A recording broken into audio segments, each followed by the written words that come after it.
Fajare he Kuki na bom kapakpada Meetei ni pa ama soe Meetei nupi ama su soe Manipur gi president rule se phajai sidai hena Manipur gi president rule se phajaningai leite Kuki na nongmei kapa banina Kuki na bom kapa banina Meetei khunda huji coming operation haurani Meetei chatho sin tawbada sipai mayamna checking tawba haure Manipur gi president rule se phajagare aduga Manipur gi MLA minister mayamna anuba lengak CM duri haina hairaga asum leibiro Kuki singna Manipur gi Meetei gi mathakta bom na hek landarak nongmei na hek landarak Meetei huji asokpa apanba hujik su leptiri adubu Manipur gi MLA minister mayamdi hayeng anuba lenga sengpa matamda aina karamba pham paihosige aina karamba pham paihosige adugi kanna honana leibiro ko Meetei gi ibung yupa sigera Meetei gi ima ichan sigera aigi phamdi phamna hendro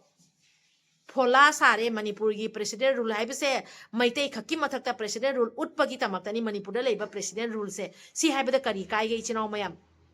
karigino sipai mayamna Meetei da huji kanna checking tawdoriba se Kuki na nongmei kapaga Kuki na bom kapaga Meetei soga huji soiba Meetei nupi soiba Meetei nipa do maranai ta haureba soiba ai eranai taraga leyaba karigino se Manipur manungda asumai tawhaliba se karigino akhoi gi leiba Manipur gi MLA minister mayam hojik phawda governor unaba karigi chatribano Manipur gi leiba MLA minister mayam apun boina punjalaga hojik ki tanjasida president rule thugai ra iba Kuki singsigi mathakta Kuki khunda coming operation tawbi waina apun boina karigi akhoi gi leiba MLA minister mayam punjalaga governor unaba chatribano aba awabada saruk yazari hairaga yagadraba soiba imungdugi awabada saruk yazari hairaga yagadraba Manipur gi phola saba president rule Manipur gi MLA minister mayam anobalema lengak anouba lengak semnaba kanna hotnari aina leibiro somdana Meetei mayam se bomna khara sok nongmeina khara sok tawna Meetei mayam se pungloi loiraga nakhoi gi phamdo kallaga leihona ba honaro ado noi su hingobra sum yengu ko nakhoi su hingobra dum yengu nakhoina anoba lengak semnaba anoba lengak semnaba kanna central government gi jaka ngai duna leiro asomdana Meetei hengi nongma gi Kuki singna kapning ba matamda hatning ba matamda Kuki singna nongmai kapsalak bom kapsalak tawba aduda central government na su Kuki singi mathakta action lodaba aikhoi gi thauna pharaba Meetei gi MLA minister mayam na su aikhoi di central government gi order laktri na asum leibiraba kaigino haibada ko aikhoi di anoba lengak semdori bani aikhoi gi phamduni hena luido aikhoi gi phamdo mangba yade MLA mayam minister mayam aikhoi gi phamna hena ludro hairagadi yamna hainingi yamna sauningi MLA ama soamba taragadi minister ama soamba taragadi kari oigani hujigi phibam duda isa gi imungi MLA gi masani pa ama adantraga minister gi masani pa ama soamwaba MLA gi masanupi soamwaba minister gi masanupi soamwaba adu oirgata nakhoi thamoide saina se phawgadraba mioi bai base ko mioi bai base karino abase khanbiu ko ngasi iramdam imaleba ki damakta muji yeknaba manga ture kene bi sire PDF sire haibadadi akhoi thamoida is yeknaba ture hairi adu matamduga yeknaba tu hanbagi tamakta muknari bai bungi pasando karmaina mukna ramgani adu khanbibra hujik Kuki na bom kapa abanina Kuki na nongmei kapa abanina akhoi hujik ibung yupasing hujik ningsanga aniaba ibung yupasing hujik nungsira ani arambai tengol nungsira aniaba MLA minister mayam sena kari tobagi leiribano akhoi gi iram damsiga hujik phawbo MLA minister mayam na khon thokteba hujik leiriba MLA minister mayam aikhoi gi Meetei nipa ama bom paliba Meetei nupi ama bom paliba matamsida MLA minister mayam apun boina thoga karigi kholaw laudribano ba karigi kholaw laudribano MLA minister mayam da Manipur da leiriba parja mayamna Manipur sigi mapi mapani Manipur sigi mihut ama oina khangkiba natro adu oiragadi huji akhoi Meetei nupi sokpa matamda akhoi gi Meetei nipa sokpa matamda karigi maranai ta halibano leiriba MLA minister mayam do karigi thoklaga laudribano aba karigi thoklaga laudribano karigi tamakta president rule manungda Kuki singna bom kapai bano nongmei kapai bano amna karigi MLA minister mayam apun boina thoklaga governor onaba karigi chatribano aba micham haibase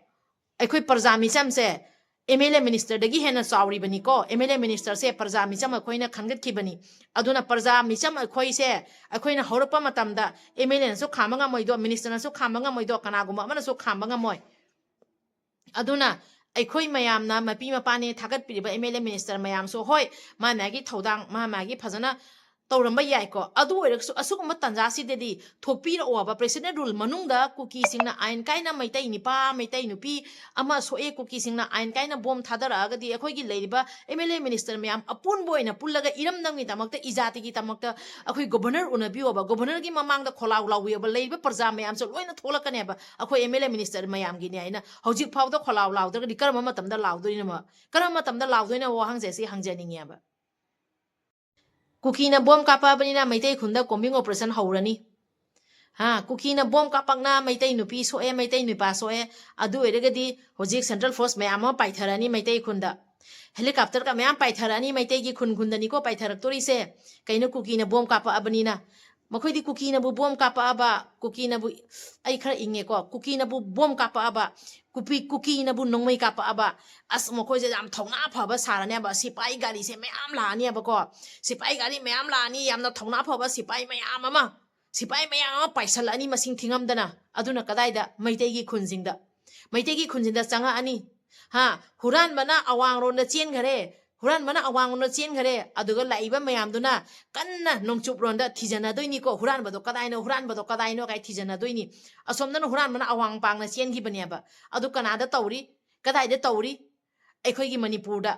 Meitei gi mathakta asugumba central force mayam ma sanga aga kuki na bom kapa adi Meitei khunda combing operation tawrani kuki na nongmai kapa adi Meitei gi khunda sangaga sipai mayam na che sang thigala ani aba Asi Manipurda asugumba ain se yamna kanna chane ba president rule Manipurda leiba president rule se asumaina tawmare ichinaw mem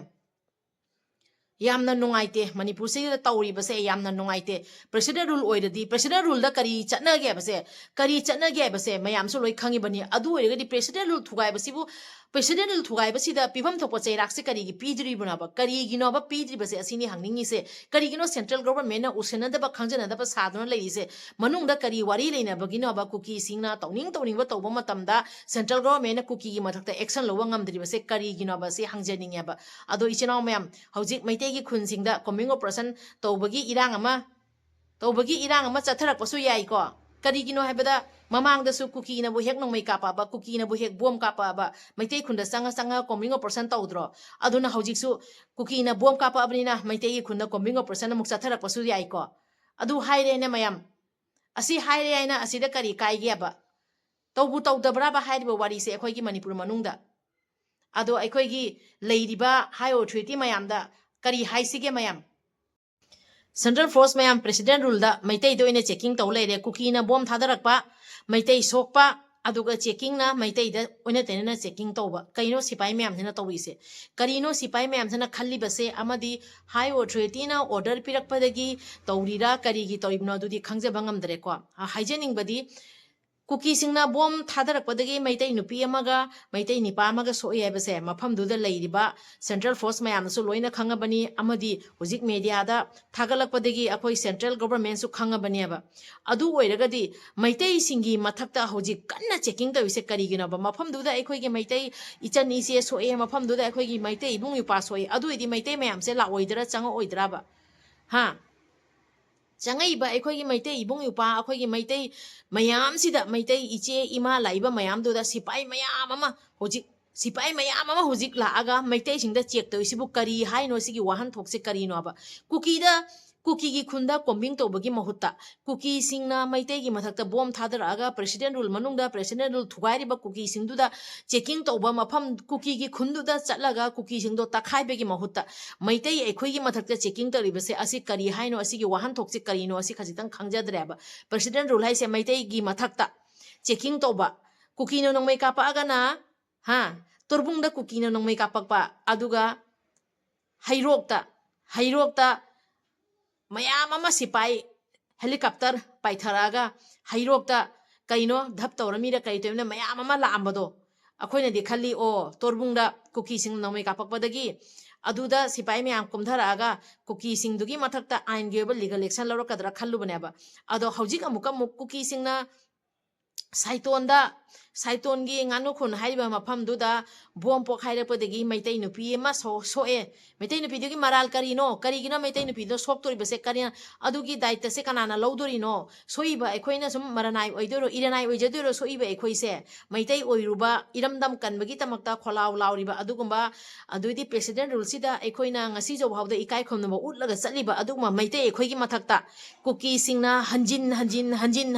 amuk nongmai kap amuk bom kap ha amuk nongmai kap salakani amuk bom kap salakani president rule se Meetei aikhoigi mathakta Meetei aikhoigi mathakta Kuki singna bom kapakna bagi tamakta president rule thamiro Meetei na asomda lanjan ba zadana ba sipai singna Meetei singse phana ba president rule se thamiro aba asi hangninge ba aikhoigi sokchalaiba ima akhoigi sokchalaiba ibung yupa mayam se asi kanana soiba singdugi daita se kanana lawdene ba central force mayamna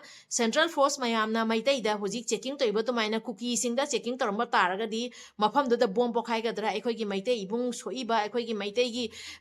Meetei nupi soiba adu sokadraba karigino aina tainabagi mato mongama manipur siga tawriba se karigino ba Meetei aikhoi se aikhoina India gi rule se yamna ikai khumna chatpani ko nampu hapuda manipur se nampu hapuda India manungda changibani abase punamakna khangabani ko history jengnawradi nampu hapuda manipur se India manungda chalhangibani adubu hojik India manungda challagasu aikhoi se India gi member ama oina India gi citizen ama oina akhoina phanggadaba right se sapchana hojik phawna phangdriya ko karigumba akoi se India gi phangada citizen ama oina India gi phanggadaba right se sapchana phangamba taragadi ngasi Kuki singna hanjena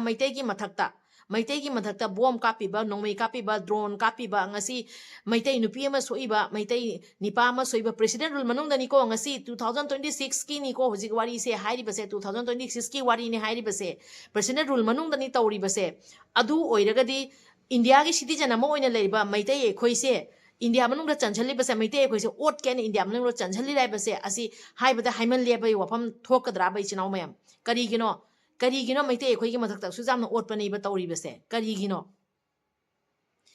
Kukina bom thadaraga Meetei aikhoida checking toibasibu asi kari haina kari khandoribana Kukina nongmai kapaaga ha kombing na Meetei khunda tawba hojikna kadaida kombing tawdori hojikna karamba Meetei gi khunda kombing tawdori karamba Meetei gi khunda hojik checking chathadori gyaba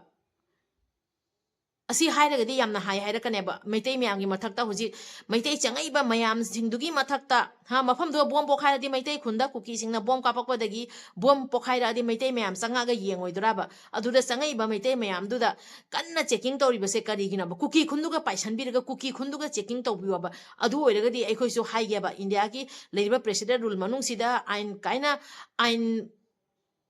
president rule gi ain se mawa lawdi president rule mawa lawdi ani Kuki singna hanjin phongna open Kuki singna nongmai ka bom kap toriba aduguma Kuki singdi mathakta action laukhat pangamdraga Meetei aikhoina ikai khumna chaliba Meetei aikhoigi mathakta yai haina hanjin adumaina central force amadi aikhoigi leiriba central government na Meetei aikhoisibu yamna aikhoise phadabagi matik Meetei aikhoisi mathakta hanjin asmain checking gumba Meetei aikhoisi mathakta hanjana asmaina sum namthagi ana khala agadi adudi yaro yebo phamse si haige Meetei mayamna lawrokpa matamna Meetei mayamna onselakpa matamda kari oirakai dusu khara khandabiu kaidobage dusu khara khandabiu Meetei aikhoise kanagi macha masunu aido khajitang khandabiu nampu hapuda India manungda changibani aibase mayam punamangsu khanbani ado India manungda changadi hojik India gi citizen ama oina akhoise Indian ni aina chapchana phanggadaba akhoigi right to akhoida pibiu aibo phamse si haijaningbani ko hojik hairaani thokiba thodok to aduda sokiba aikhoigi Meetei nipa ama amadi aikhoigi Meetei nupi ama sokibado yamna nungaijade awabaduda sarug yajari imung manungi awabada sarug yajari ena adu hairaga yaradra ba adudi leiriba MLA minister singi MLA minister leiriba mayam akhoigi high authority mayam su dumaina thoga Kuki singna kapakpa nongmai bom do yabiro akhoi parja mayam su imung manungi awabada sarug yajagyaba MLA minister na sokpa matamda akhoi su sarug yajage imung manungda sarug yajagyaba MLA matang adumaina bom panbiyoba minister matang adumaina bom panbiyu Kuki singna kapakpa bom do adu mafam do chenjan biyoba ha karigino karigino akhoi khun ngak pa ibung yupa singna aikhoi gi meitei athauba singna iramdam gi tamakta haina thawaina pontha oiriba athauba mayam na ngasi chingkhong chinga da leiriba se karigino iramdam gi tamakta natro adu MLA minister mayam gi saruk yaudro adu oiragadi leiriba MLA minister mayam su chingkhong da chatpiruro MLA minister na bom palakpa matamda thawaina pontha rakpa matamda akhoi su awaba da saruk yajage imung manunggi awaba da akhoi saruk yajage aba yam nungaite yam sa teina nungaite hainingai leitana nungaite ko ngasi huji oiriba phibam se huji oiriba phibam sida aikhoi gi MLA minister mayam na thokpiraga kholaw daw da base asemo pen da leite ko aikhoi gi ima mayam leiriba praja mayam loina thoklei ko ado hoji aikhoi governor da taksan bioba karigino kuki khunje hoji bhano kombing tawdiri base kuki karigino hoji baw phagatri base ko asigumba matang kuki singna asok chauna aranba thabak tawriba asok chauna crime tawriba matam sida una usine da basaraga central government na kari tawrakane na ngaiduna leiragadi yadraba akhoi yumda mina changjalaga aikhoi gi imung manunggi leiriba ibung yupabu mina sogaladi aikhoi laikai gi mi ngaiduna leigadraba imung manungda leiriba akhoi gi ibung yupa akhoi gi icha ima ipa se kannaba hona doriba natro aduna aikhoi gi leiriba state ki aikhoi manipur manunggi leiriba MLA minister mayam amuk tangdi tanja se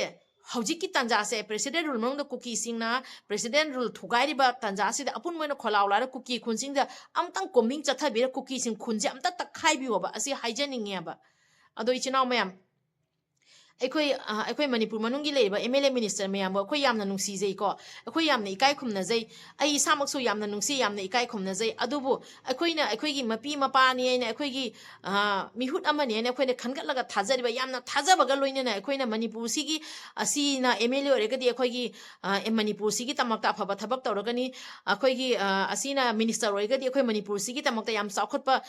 thabak laukhalakani abadi thajabadagi aikhoi na thagachhabani yamna nungsibadagi thagachhabani na ko aduna aikhoi gi MLA minister so akhoi na yamna nungsiaba do pelak tragadi akhoi kanada taina doino akhoi gi MLA minister da taina doriba natro aduna akhoi gi MLA minister singna